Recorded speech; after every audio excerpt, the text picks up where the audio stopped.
வணக்கம். இது ஐபிசி தமிழின் பிரதான செய்திகள். முதலில் தலைப்புச் செய்திகள். பிரித்தானிய நாடாளுமன்றத்திற்கு ஈழத்தமிழர்களும் தெரிவாகும் வாய்ப்பு.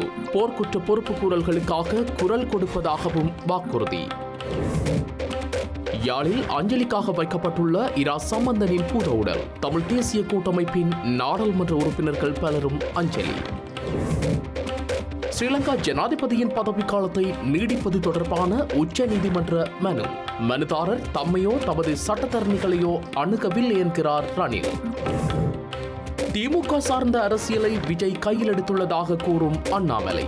பாஜக எதிர்ப்பு அரசியலுக்காக நீட்டை கையில் எடுப்பதாக விமர்சனம். பிரித்தானிய பொதுத் தேர்தலில் வாக்களிக்கும் மில்லியன் கணக்கான மக்கள் 14 ஆண்டுகளுக்கு பின்னர் அதிகாரம் தொழிற்கட்சி வசமாகும் என கணிப்பு. இனி விரிவான செய்திகள்.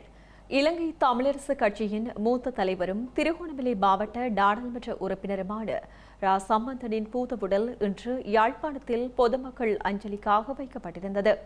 ஸ்ரீலங்கா விமானப்படையின் விமானம் மூலம் யாழ்ப்பாணத்திற்கு இன்று காலை கொண்டு செல்லப்பட்ட சம்பந்தனின் பூத உடல் கட்சி கொடி போர்த்தப்பட்ட நிலையில் மக்கள் அஞ்சலி செலுத்தியிருந்தனர். இலங்கை தமிழரசு கட்சியின் மூத்த தலைவர் ராஜபரோதியம் சம்பந்தனின் இறுதி அஞ்சலி நிகழ்வில் நாம் கலந்து கொண்டிருக்கின்றோம். அதாவது இன்று யாழ்ப்பாணம் சந்தை செல்வா கலையரங்கில் இறுதி அஞ்சலி நிகழ்வுகள் இடம்பெற்றுக் கொண்டிருக்கின்றன. அந்த இடத்தில் தான் நாம் தற்போது நின்று கொண்டிருக்கின்றோம். கடந்த 30ஆம் தேதி மரணமடைந்த இலங்கை தமிழரசு கட்சியின் மூத்த தலைவர் இரா சம்பந்தன் கொழும்பில் மரணமடைந்த நிலையில் கொழும்பு பொருளை தனியார் மலர்ச்சாலையில் அஞ்சலி நிகழ்வுகள் இடம்பெற்ற நிலையில் நேற்றைய தினம் ஸ்ரீலங்கா நாடாளுமன்றத்தில் அஞ்சலி நிகழ்வுகள் முன்னெடுக்கப்பட்டு தற்போது யாழ்ப்பாணம் என்று கொண்டு வரப்பட்டிருக்கின்றது. அஞ்சலி நிகழ்வுகள் இன்று மாலை வரை முன்னெடுக்கப்பட்டு அதன் பின்னர் திருகோணமலைக்கு கொண்டு செல்லப்பட உள்ளதாக தெரிவிக்கப்படுகின்றது. எதிர்வரும் ஞாயிற்றுக்கிழமை இறுதி அஞ்சலி நிகழ்வும் இறுதி கிரியை நிகழ்வுகளும் திருகோணமலையில் இடம்பெற உள்ளதாகவும் தெரிவிக்கப்படுகின்றது. ஐபிசி தமிழ் செய்திகளுக்காக யாழ்ப்பாணம் தந்தை செல்வா கலையரங்கிலிருந்து ஒளிப்பதிவாளர் தனுஷ்காந்துடன் ரமேஷ். ஸ்ரீலங்கா விமானப்படையின் விமானம் மூலம் சம்பந்தனின் பூத உடல் இன்று கொழும்பிலிருந்து யாழ்ப்பாணத்துக்கு கொண்டு செல்லப்பட்டது.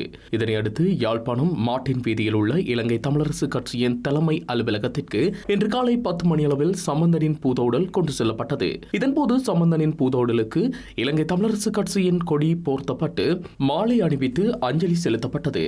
இந்த அஞ்சலி நிகழ்வில் இலங்கை தமிழரசு கட்சியின் தலைவர் மாவை சேனாதிராஜா, கட்சியின் மூத்த தலைவர்கள், நாடாளுமன்ற உறுப்பினர்கள், கட்சி உறுப்பினர்கள், ஆதரவாளர்கள், ஏனைய கட்சிகளின் தலைவர்கள், பிரதிநிதிகள் உள்ளிட்ட பலரும் கலந்து கொண்டிருந்தனர். இதனைத் தொடர்ந்து யாழ்ப்பாணம் தந்தை செல்வா கலையரங்கிற்கு கொண்டு செல்லப்பட்ட சம்பந்தனின் பூத உடலுக்கு கட்சி ஆதரவாளர்கள், பொதுமக்கள் என பலரும் கலந்து கொண்டு அஞ்சலி செலுத்தியிருந்தனர்.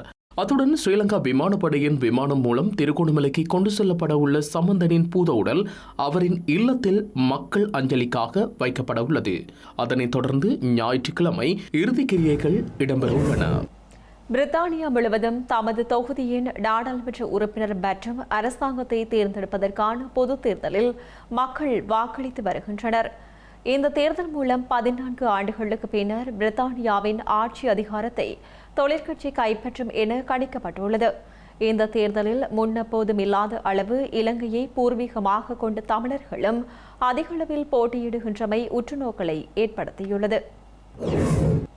பிரித்தானியாவில் இன்று பொதுத் தேர்தல் வாக்களிப்பு இடம்பெற்று வரும் நிலையில் இன்றைய தேர்தலூடாக தொழில் கட்சிக்கு அறுதி பெரும்பான்மைக்கு அப்பாற்பட்ட பலம் கிட்டக்கூடும் என்று பேசுபொருள் அடிபடும் நிலையில் இவ்வாறான ஒரு நிலை வருமா என்பது குறித்தும் நாளை உருவாக போகும் தொழிற்கட்சி அரசாங்கம் ஈழத் தமிழர்களின் விடயத்தில் உறுதி அளித்தது போல் செய்து காட்டுமா என்பது குறித்தும் தொழிற்கட்சிக்காக தமிழர் அமைப்பின் தலைவர் சென் கந்தையாவிடம் வினாவியிருந்தோம்.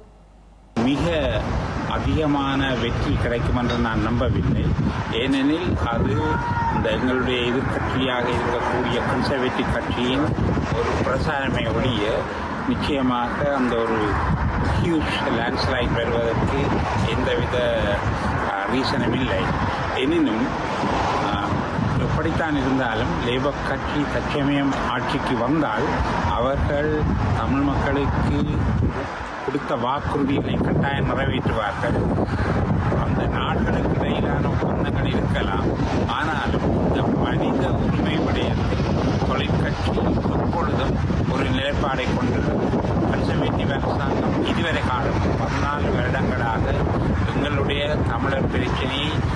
எந்தவித சீரியஸான முறையிலும் எடுத்துக்கொள்ளவில்லை. ஆனால் தொழிற்கட்சி கட்டாயமாக அதை செய்வார்கள் என்பதுதான் எங்களுடைய நம்பிக்கையாகும். எனவே காத்திருந்து பார்ப்போம். இப்பொழுது நீங்கள் குறிப்பிட்டவாறு அந்த வாக்களிப்புகள் நடந்து முடிந்து கொண்டிருக்கின்றது. நாங்கள் ஒரு நல்ல முடிவை நாளை காலை எதிர்பார்க்கலாம் என்று நம்புகின்றேன். ஸ்ரீலங்கா ஜனாதிபதி ரணில் விக்ரமசிங்கவின் பதவிக்காலம் தொடர்பில் விளக்கம் அளிக்குமாறு கோரிய மனுவை உயர்நீதிமன்றத்தில் தாக்கல் செய்வதற்கு முன்னர் மனுதாரர் தன்னிடமோ அல்லது தனது சட்டத்தரணிகளுடனோ கலந்தாலோசிக்கவோ அல்லது ஆலோசனை பெறவோ இல்லை என ஜனாதிபதி ரணில் விக்ரமசிங்க தெரிவித்துள்ளார். ஜனாதிபதி தேர்தலை நடத்த தேர்தல்கள் ஆணைக்குழு மேற்கொண்ட நடவடிக்கை சரியானது எனவும் அவர் கூறியுள்ளார். 2024 ஆண்டு ஜனாதிபதி தேர்தலை நடத்துவதற்கு தேர்தல்கள் ஆணைக்குழுவின் உறுப்பினர்களுக்கு இடைக்கால தடை உத்தரவு பிறப்பிக்குமாறு கோரி சமீந்திர தயான் லெவன என்பவர் உயர்நீதிமன்றத்தில் நேற்று மனு தாக்கல் செய்துள்ளார். ஜனாதிபதியின் பதவிக்காலம் 6 ஆண்டுகள் என்பதை கருத்தில் கொண்டு தேர்தல் ஆணைக்குழு அடுத்த ஜனாதிபதி தேர்தலை நடத்த வேண்டும் என மனுதாரர் தனது மனுவில் கோரியுள்ளார். அத்துடன் உயர் நீதிமன்றத்தினால் இதுகுறித்த இறுதி தீர்ப்பு அறிவிக்கப்படும் வரை 2024 ஆண்டு ஜனாதிபதி தேர்தலை நடத்துவதற்கான மேலதிக பணிகள் முன்னெடுக்கப்படுவதை தடுப்பதற்கு தேர்தல் ஆணைக்குழு உறுப்பினர்களுக்கு இடைக்கால தடை உத்தரவு பிறப்பிக்க வேண்டும் என மனுதாரர் குறித்த மனுவில் கோரியுள்ளார். இந்த மனு தொடர்பான ஜனாதிபதி ரணில் விக்ரமசிங்கே இன்று விசேட அறிக்கை ஒன்றை வெளியிட்டுள்ளார். அதில் ஜனாதிபதியின் பதவிக்காலம் 5 வருடங்கள் எனவும் 2024 ஆண்டு ஜனாதிபதி தேர்தலை நடத்துவதற்கு தேர்தல் ஆணைக்குழு நடவடிக்கை எடுத்திருப்பது சரியானது எனவும் ரணில் விக்ரமசிங்கே அறிவித்துள்ளார். ஐக்கிய மக்கள் சக்தியின் முன்னாள் நாடாளுமன்ற உறுப்பினர் கிருணிகா பிரேமச்சந்திர தாக்கல் செய்த பிணை மனு மீதான விசாரணை 11ஆம் தேதிக்கு ஒத்திவைக்கப்பட்டுள்ளது. பிணை மனுவிற்கு எதிராக ஆட்சேபனைகளை எழுத்து மூலம் வழங்க சட்டம் அதிபருக்கு கால அவகாசம் வழங்குமாறு நீதிமன்றத்திடம் கோரப்பட்டதை தொடர்ந்து மனு மீதான விசாரணை ஒத்திவைக்கப்பட்டுள்ளது. கொழும்பு திமெட்டகொட பகுதியில் கடந்த 2015 ஆண்டு இளைஞர் ஒருவர் கடத்தப்பட்ட சம்பவத்தில் ஐக்கிய மக்கள் சக்தியின் மகளிரணி தலைவியும் முன்னாள் நாடாளுமன்ற உறுப்பினருமான கிருணிகா பிரேமச்சந்திரவுக்கு எதிராக 3 வருட கடூழிய சிறை தண்டனை விதிக்கப்பட்டது. இந்த நிலையில் அவர் பிணை கோரி தாக்கல் செய்த மனு இன்று கொழும்பு மேல் நீதிமன்றில் விசாரணைக்கு எடுத்துக் கொள்ளப்பட்டது. இதன்போது பிணை மனுவுக்கு எதிராக ஆட்சேபனைகளை தாக்கல் செய்ய உள்ளதாக சட்டமா அதிபர் நீதிமன்றத்திற்கு அறிவித்தார். ஆட்சேபனைகளை எழுத்து மூலம் வழங்க சட்டமா அதிபருக்கு கால அவகாசம் வழங்கி கொழும்பு மேல் நீதிமன்ற நீதிபதி அமல் ரணராஜாவால் அனுமதி வழங்கப்பட்டது. இதனையடுத்து கிருணிகா பிரேமச்சந்திரவின் பிணை மனு மீதான விசாரணையை எதிர்வரும் 11ஆம் தேதிக்கு நீதிபதி ஒத்திவைத்துள்ளார். தமிழீழ விடுதலை புலிகளுக்கு மக்கள் விடுதலை முன்னணியினர் ஆயுதம் வழங்கியதாக ராஜாங்க அமைச்சர் பிள்ளையான் முன்வைத்த குற்றச்சாட்டை அந்த கட்சி தலைமையிலான தேசிய மக்கள் சக்தி நிராகரித்துள்ளது. கடந்த 1988 மற்றும் 1989 ஆண்டுகளில் விடுதலை புலிகளுக்கு மக்கள் விடுதலை முன்னணியினர் ஆயுதம் வழங்கியமை தொடர்பில் ஊடகவியலாளர் ஒருவர் எழுப்பிய கேள்விக்கு பதில் வழங்கும் போதே அந்த கட்சியின் நிறைவேற்றுக்குழு உறுப்பினரும் முன்னாள் நாடாளுமன்ற உறுப்பினருமான நலிந்த ஜெயதிச இதனை தெரிவித்துள்ளார். அனுரகுமார திசாநாயக்க தலைமையிலான மக்கள் விடுதலை முன்னணியினர் ஒரு ஆயுதக்குழு எனவும் அவர்களே ஆரம்பத்தில் தமிழீழ விடுதலை புலிகளுக்கு ஆயுதங்களை வழங்கினார்கள் எனவும் தமிழ் மக்கள் விடுதலை புலிகள் கட்சியின் தலைவரும் ராஜாங்க அமைச்சருமான சிவனேசதுரை சந்திரகாந்தன் அண்மையில் தெரிவித்திருந்தார். இந்த நிலையில் பிள்ளையான் என அழைக்கப்படும் சிவனேசதுரை சந்திரகாந்தரின் குற்றச்சாட்டை மக்கள் விடுதலை முன்னணி தலைமையிலான தேசிய மக்கள் சக்தியின் நிறைவேற்றுக்குழு உறுப்பினரும் முன்னாள் நாடாளுமன்ற உறுப்பினருமான நலிந்த ஜெயதிச முற்றாக நிராகரித்துள்ளார். அத்துடன் இந்த குற்றச்சாட்டு தொடர்பில் கருத்து வெளியிடுவதில் எந்தவொரு பலனும் இல்லை எனவும் அவர் குறிப்பிட்டுள்ளார். ஸ்ரீலங்காவின் முப்படைகளில் இருந்து ஓய்வு பெற்ற அதிகாரிகள் மற்றும் ஓய்வு பெற்ற சிரேஷ்ட காவல்துறை அதிபர்கள் தற்போது தேசிய மக்கள் சக்தியுடன் இணைந்து வருவதாக அவர் சுட்டிக்காட்டியுள்ளார். இலங்கையை பாதுகாத்த படையினர், காவல்துறையினர் மற்றும் விசேட அதிரடிப்படையினருடன் தமது கட்சி பயணிப்பதாக அவர் தெரிவித்துள்ளார்.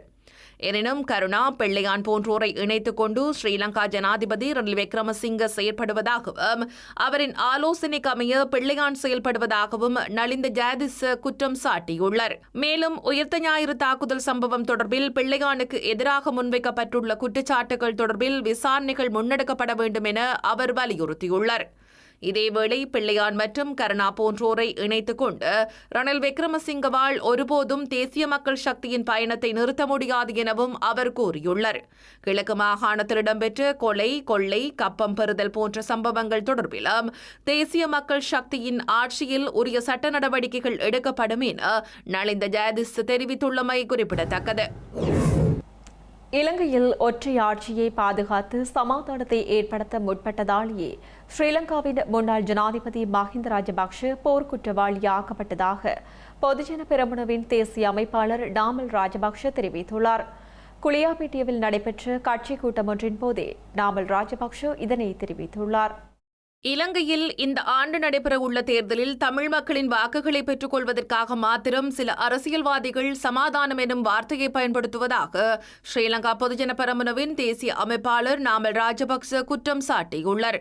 அத்துடன் போர் நிறுத்தம், பேச்சுவார்த்தை, ஒப்பந்தம் தொடர்பில் பல தலைவர்கள் தற்போது அரசியல் மேடைகளில் உறுதியளித்து வருவதாகவும் அவர் சுட்டிக்காட்டியுள்ளார். கடந்த 2005ஆம் ஆண்டு மஹிந்த ராஜபக்ஷ இலங்கையை பொறுப்பேற்கும் போது காணப்பட்ட போர் நிலையை சமாதான ஒப்பந்தத்தினூடாக போரை முடிவுக்கு கொண்டுவர முற்படுவோம் என சிலர் கூறியிருந்ததாக அவர் நினைவூட்டியுள்ளார். மேலும் சிலர் ஆயுதங்களை வழங்கியாவது போரை நிறுத்துவோம் எனும் நிலைப்பாட்டில் இருந்ததாகவும் நாமல் ராஜபக்ஷ தெரிவித்துள்ளார்.